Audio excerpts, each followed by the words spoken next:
راضی نہیں ہوتے تو مجھے 4 دن ضرور رہنے دینا تاکہ زمانے کو پتہ چل جائے کہ ہم اس نبی کے امتی ہیں. ہمارا یہ حال ہے تو ہمارے آقا کی عظمت کا حال پھر کیا. تو پھر آپ کے کچھ ایسے معاملات ہیں. یہ بات بھی بڑی مشہور ہے آپ کے متعلق کہ ایک بہت بڑے مشہور زمانہ ولی کامل جو شریعت کے بڑے پابند تھے، اور آپ کو معلوم ہے کہ شریعت کی پابندی ہی اصل چیز ہے.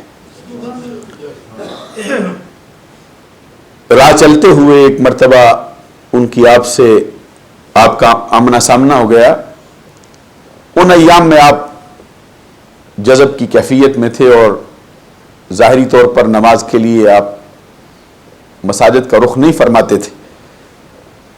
ایک شہر میں رکے ہوئے انہیں جب پتہ چلا کہ وہ بھی یہاں پہ ہیں تو انہوں نے کہا کہ ہمارے چاہنے والوں کی تعداد بھی بہت ہے تو کلیامی سرکار سے ملاقات ضرور کریں گے. جب وہاں پہنچے اسی بات پر تکرار ہوئی.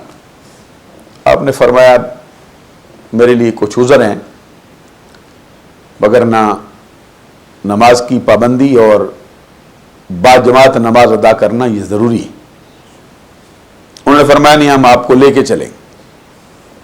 آپ نے فرمایا اگر تم اس پہ اصرار کرتے ہو تو چلتے ہیں. جب تشریف لے گئے بڑھاپے کا حال تھا، سردی کا موسم تھا، تو انہوں نے 2 کوزے پانی کے بھر کے رکھ دیے. ایک اپنے لیے رکھا، ایک حضرت کے لیے. بڑھاپا بڑا شدید تھا. جب وہ وضو کرنے کے لیے بیٹھے آپ بھی بیٹھے. کوزہ اٹھایا، اس کو الٹ دیا. فرمایا اس میں تو پانی نہیں ہے. وہ ہستی جو خود بڑے ولی کامل گزرے ہیں وہ بڑے متعجب تھے کہ پانی میں نے خود بھرا ہے، اب یہ کوزے کا سارا پانی کدھر گیا. انہوں نے پھر بھر کے رکھ دیا. جیسے ہی بھر کے رکھا واپس لوٹے، آپ نے پھر الٹا. فرمایا اس میں تو پانی نہیں ہے. وہ حیران تھے کہ میں پانی ڈالتا ہوں جاتا کدھر ہے. جب انہوں نے یہ کیفیت دیکھی تو گھبرا گئے. میں جس ہستی کے ساتھ میرا پالا پڑا ہے یہ تو کوئی اور ہستی ہے. جو میں سمجھتا تھا یہ تو معاملہ ہی اور ہے. تو آپ نے فرمایا تیرا بھرا ہوا پانی تو نہیں نکلتا ہے، آؤ ہم پانی جاری کرتے ہیں. اور اسی طرح کہتے ہوئے آپ نے اپنی ریش مبارک کو ہاتھ لگا دیا. ہاتھ لگانے کی دیر تھی اب پانی شروع ہو گیا. یہ فیض کا دریا جاری فرمایا. اور انہوں نے فرمایا فلاں جگہ پہ چلے جاؤ، تمہارا فیض اس آستانے پہ، اور ان کو جا کے میرا سلام کہنا. ان کو بھی بتا دیا کہ تمہارا فیض کہاں پہ. جب وہ بڑا لمبا سفر کر کے وہاں پہنچے نا اپنے پیر و مرشد کے پاس، تو ان کو اشتیاق تھا اپنے پیر کو ملنے کا. وہ بھول گئے کہ مجھے بھیجا کس نے ہے اور مجھے کہا کیا تھا چلتے وقت. جب وہاں پہنچے تو بیعت کی درخواست کی. انہوں نے فرمایا جس نے راغب کیا ہے پہلے اس کی امانت تو ہمیں دے، پہلے یہ تو بتا کہ اس نے کیا کہا تھا. پھر ان کو یاد آیا کہ انہوں نے سلام دیا تھا، انہوں نے رغبت ادھر دلائی تھی. انہوں نے فرمایا وہ صرف ولی نہیں، ولیوں کا بادشاہ ہے. یہ ہستی ہیں جن کا آج عرس مبارک ہو رہا ہے. اور پھر یہ ایسی ہستی ہیں کہ اپنے وصال سے پہلے 1 مہینہ پہلے ہی آپ نے فرما دیا اب ہمارا چلنے کا ارادہ ہے، ہم تیاری چاہتے ہیں. اور تیاری کے لیے فرمایا کہ صندوق تیار کر دو. صندوق کے لیے لکڑی کا انتخاب بھی آپ ہی کر دیا اور فرمایا فلاں قسم کی لکڑی ہونی چاہیے، کاریگر بھی بڑے اعلیٰ پائے کے ہونے چاہیے. جب وہ آ گئے اعلان عام ہو گیا کہ اب کلیامی سرکار کے جانے کا ارادہ ہے. تو آپ کی زبان سے نکلی ہوئی یہ بات جو ہے یہ جنگل کی آگ کی طرح پھیل گئی. زمانہ اکٹھا ہو گیا آپ کے علاقے میں. لوگ آتے ہیں، 1 دن گزرتا ہے، 2 دن گزرتے ہیں، 3 دن گزرتے ہیں. اب 2 آتے ہیں، 4 جاتے ہیں، 20 آ جاتے ہیں، 20 جاتے ہیں، 200 آ جاتے ہیں. پٹھوار کے علاقے میں بڑی عجیب چہل پہل ہے، لوگوں کو سنبھالنا مشکل ہے. اسی طرح کرتے کرتے پورے 24 دن بیت جاتے. نہ آپ کی طبیعت میں کوئی فرق آتا ہے، نہ آپ کے چہرے کی رونق میں کوئی فرق پڑتا ہے. اسی طرح آنکھوں میں چمک ہے، اسی طرح چہرہ چمکتا ہے، اسی طرح انوار برستے ہیں، زمانے کو فیض ملتا ہے، سینکڑوں کی تعداد میں لوگ آپ کے ہاتھ پہ بیعت کرتے ہیں۔ آپ کے خاص مرید نے عرض کیا حضور اعلان تو کروا دیا تھا، اب جانے کا ارادہ کب ہے؟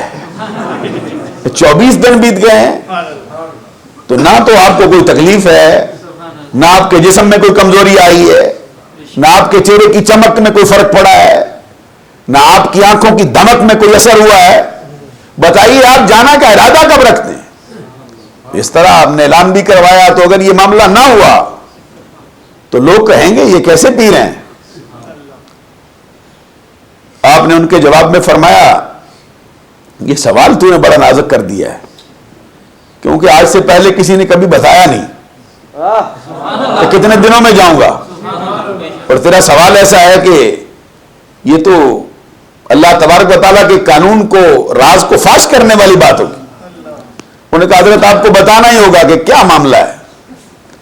آپ نے پھر راز سے بات کی، فرمایا اچھا پھر 8 دن لکھ لو۔ 8 دن کہہ دیا، پھر راز پہ پردہ بھی ڈالا، فرمایا چلو 8 دن لکھو تو یا پھر 8 مہینے لکھ لو یا پھر 8 سال لکھ لو۔ بات پہلے جو کہہ دیا آپ نے، اب لوگوں کو تھوڑا سا اس میں اشتباہ پیدا ہو گیا، اللہ جانے یہ 8 ماہ کا مسئلہ ہے یا 8 سال کا مسئلہ ہے، لیکن جو آپ کے رازدار تھے وہ سمجھ گئے۔ اب بات صرف 8 دنوں کی باقی رہ گئی، تو عین 8 دن کے بعد ہی آپ نے داعی اجل کو لبیک کہا ہے۔ عزیزان گرامی قدر، یہ ایسی ہستی ہے جس کے جنازے پر خود پیر میرعلی علی شاہ چل کے آئے تھے، اور جنازہ پڑھانے سے پہلے کہا تھا، اعلان کیا تھا،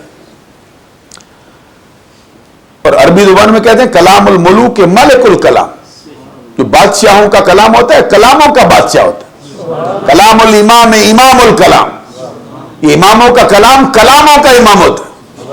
تو حضرت پیر میرعلی علی شاہ رحمۃ اللہ علیہ ولی کامل تھے اور بہت بڑے عالم ربانی تھے، اور جوانی میں جب ان کی خدمت میں آئے تھے نا، تو پھر یہ حضرت بذات خود اگرچہ جس طرح پیر میرعلی علی شاہ رحمۃ اللہ علیہ نے تعلیم حاصل کی ہے، فنون پہ دسترس تھی، ظاہری طور پر حضرت کو تو نہیں تھی، لیکن خود یہ خواجہ حافظ شیرازی کے شعر پڑھتے تھے۔ اگر پیر میرعلی علی شاہ رحمۃ اللہ علیہ نے جسارت کر کے ایک پڑھا تو آپ نے پھر پڑھ دیا، انہوں نے پھر جسارت کر کے ایک پڑھا تو آپ نے پھر اور پڑھ دیا۔ حضرت پیر میرعلی علی شاہ رحمۃ اللہ علیہ پھر خاموش ہو گئے، سمجھ گئے کہ یہاں فیض کا جو دریا ٹھاٹھے مارتا ہے، یہاں جو فیض کا سمندر لہریں لیتا ہے، یہ کوئی معاملہ اور ہے جو مدینے سے براہ راست آ رہا ہے۔ حضرت پیر میرعلی علی شاہ رحمۃ اللہ علیہ خود حاضر ہوئے تو انہوں نے جنازے سے پہلے کہا، فرمایا جو بھی ان کے جنازے میں شریک ہوگا اس کو دوزخ کی آگ نہیں جلا سکتی۔ یہ بلا نواز سے سبحان اللہ کہنے والی بات ہے۔ انہوں نے فرمایا جو بھی ان کے جنازے میں شریک ہوگا اس کو دوزخ کی آگ جلا نہیں سکتی، وہ ولیوں کے سلطان کے جنازے میں شرکت کی برکت کی وجہ سے جنتی ہوگا۔ یہ ہستی ہیں جس کا آج عرس مبارک ہو رہا ہے۔ میری دعا ہے کہ اللہ تبارک و تعالی حضرت کے آستانے کو سلامت رکھے اور قیامت تک آپ کا فیض اسی طرح جاری و ساری رہے۔ میں نے اپنی گفتگو کی وضاحت کے لیے قرآن مجید کے مشہور و معروف مقامات سے اس کے وہی حصے تلاوت کیے ہیں جو عام طور پر آپ سنتے ہیں اور ہمارے علماء پڑھتے رہتے ہیں۔ اللہ تبارک و تعالیٰ فرماتا ہے الا ان اولیاء اللہ، خبردار بے شک اللہ کے دوستوں کے لیے کوئی خوف نہیں، ولا ہم یحزنون، اور نہ ہی وہ غمگین ہوں گے۔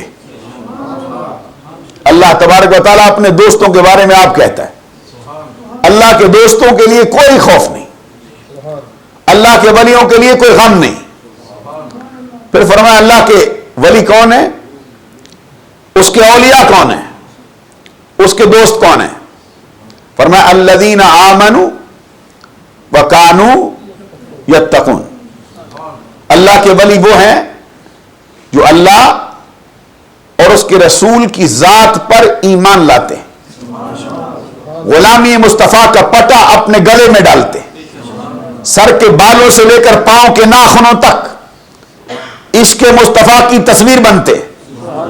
وَكَانُوا يَتَّقُونَ، یہ فعل افعال ناقصہ میں سے فعل ناقص ہے، اور مضارع اس کے تحت واقع ہو رہا ہے۔ بذات خود مضارع کا جو فعل ہے یہ اپنے دامن میں مداومت رکھتا ہے، بذات خود ہی استمرار اس میں موجود ہوتا ہے، کیونکہ حال پر بھی دلالت کرتا ہے، آنے والے زمانے پر بھی دلالت کرتا ہے۔ لیکن جب افعال ناقصہ کے تحت واقع ہو تو اس کے اندر استمرار پیدا ہوتا ہے، مداومت ہوتی۔ اس کا معنی کیا؟ وَكَانُوا يَتَّقُونَ، اللہ کے ولی وہ ہیں جو اللہ اور اس کے رسول کی ذات پر ایمان لاتے اور ہمیشہ ہمیشہ پرہیزگاری کرتے۔ پرہیزگاری کا دامن ان کے ہاتھ سے چھوٹتا نہیں، وہ اپنی من مانی نہیں کرتے، شریعت کے بخیے ادھیڑنا ان کا کام نہیں۔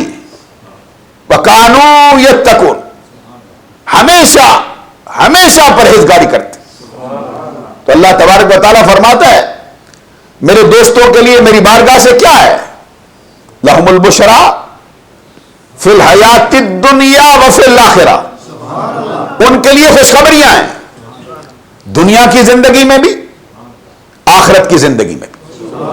لا تبدیل لکلمات اللہ، یہ میں قرآن عرض کر رہا ہوں آپ کی خدمت میں، قصہ کہانی نہیں، کسی شاعر کا کلام بھی نہیں، کسی منطقی کے استخراجی نکات بھی نہیں۔ اللہ تبارک و تعالیٰ آپ فرماتے لَهُمُ الْبُشْرَى فِي الْحَيَاةِ الدُّنْيَا وَفِي الْآخِرَةِ، اللہ کے دوستوں کے لیے خوشخبریاں ہیں دنیا کی زندگی میں بھی اور آخرت کی زندگی میں بھی۔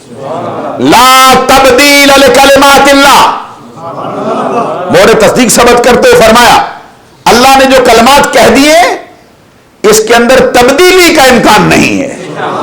ذالک هو الفوز العظیم، کامیابی یہ ہے کہ اللہ کی دوستی میں آ جاؤ، جو اللہ کے دوست ہیں وہ کامیاب ہیں۔ اور دوسرے مقام پہ فرمایا نحن اولیاؤکم، انداز دیکھیے، ادھر فرمایا وہ اللہ کے دوست ہیں، ادھر فرمایا وہ نہیں ہم تمہارے دوست ہیں۔